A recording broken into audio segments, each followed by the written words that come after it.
आज আমি বানাবো বাঙালি স্টাইল চাউমিন অর্থাৎ আলু ও ডিম দিয়ে চটজলদি কিভাবে আমি চাউমিন বানালাম আসুন দেখে নিই। প্রথমে একটি কড়াই গরম করে তাতে কিছুটা পরিমাণ জল দিয়ে দেব। সামান্য নুন দিয়ে দিলাম।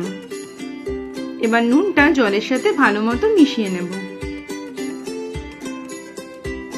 জল ফুটে উঠলে এর মধ্যে নুডলসগুলো দিয়ে দেব এবং নুডলসগুলো ভালোমতো সেদ্ধ করে নেব।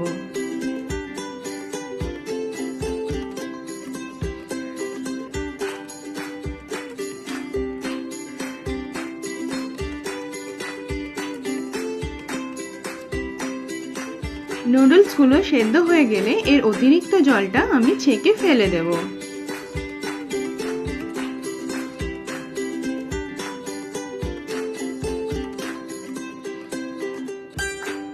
এবার এর মধ্যে দিয়ে দিচ্ছি ঠান্ডা জল যাতে এটা তাড়াতাড়ি ঠান্ডা হয়ে যায়। এবার একটি প্লেটে চাউমিনটা দিয়ে আমি এটা ভালোমতো ছড়িয়ে দেব এবং এর উপর দিয়ে দেব সামান্য তেল এবং ভালোমতো তেলটা মাখিয়ে নিচ্ছি যাতে এগুলো একসাথে গায়ে লেগে না যায়।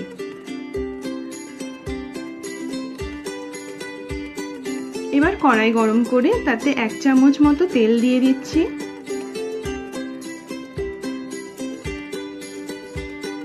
তেল গরম হয়ে গেলে এর মধ্যে দিয়ে দিচ্ছি 2টো ডিম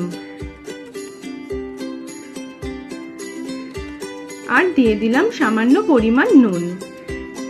এবার ডিমটা আমি ততক্ষণ পর্যন্ত নাড়তে থাকবো যতক্ষণ না এটা সম্পূর্ণ ঝুরো ঝুরো হয়ে যায়।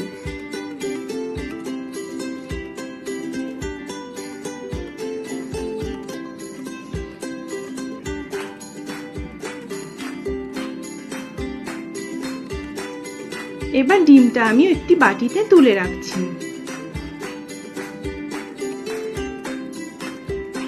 এবার কড়াইতে দিয়ে দিচ্ছি 2 চামচ সরষের তেল। তেল গরম হয়ে গেলে 7 থেকে 8 কোয়া রসুন কুচি ও 2টি মাঝারি সাইজের পেঁয়াজ কুচি দিয়ে দিচ্ছি এবং কম আঁচে কিছুক্ষণ এটা ভেজে নেব।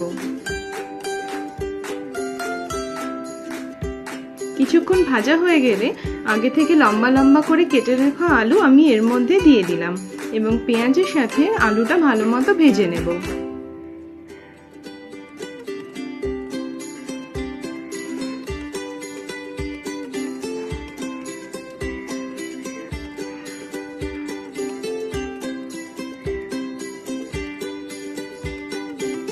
এবার এর মধ্যে দিয়ে দিচ্ছি স্বাদমতো নুন এবং নুনটা আলুর সাথে ভালোমতো মিশিয়ে নিচ্ছি।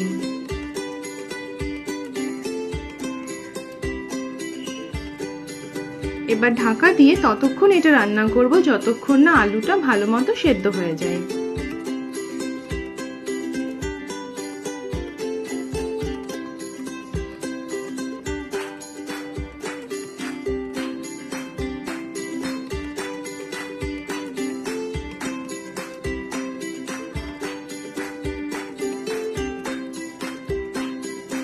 আলু সেদ্ধ হয়ে গেলে আমি এর মধ্যে দিয়ে দিচ্ছি ম্যাগি মশলা এবং সামান্য পরিমাণ গোলমরিচ গুঁড়ো। ম্যাগি টেস্ট মেকার না থাকলে আপনারা ভাজা মশলাও দিয়ে দিতে পারেন।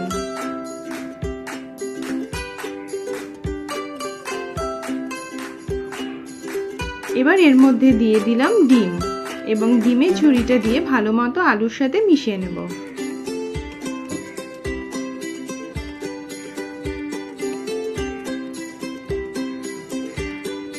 এবার এর মধ্যে দিয়ে দেব সেদ্ধ করা নুডলস।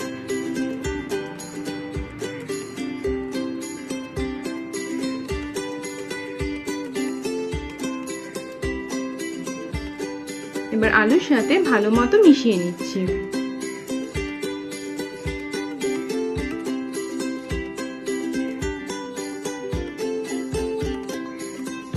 আলু দিয়ে চাউমিন একদম তৈরি।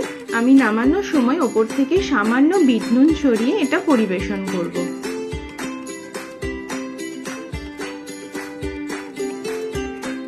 এই রেসিপিটি বড়দের এবং বাচ্চাদের সকলের ভীষণ ভালো লাগে। আপনারা অবশ্যই এটা বাড়িতে বানাবেন। যদি ভালো লাগে আমাকে কমেন্টে জানাবেন। আমার ভিডিওকে লাইক করবেন এবং বন্ধুদের সাথে শেয়ার করবেন এবং অবশ্যই আমার চ্যানেলকে সাবস্ক্রাইব করবেন। ধন্যবাদ।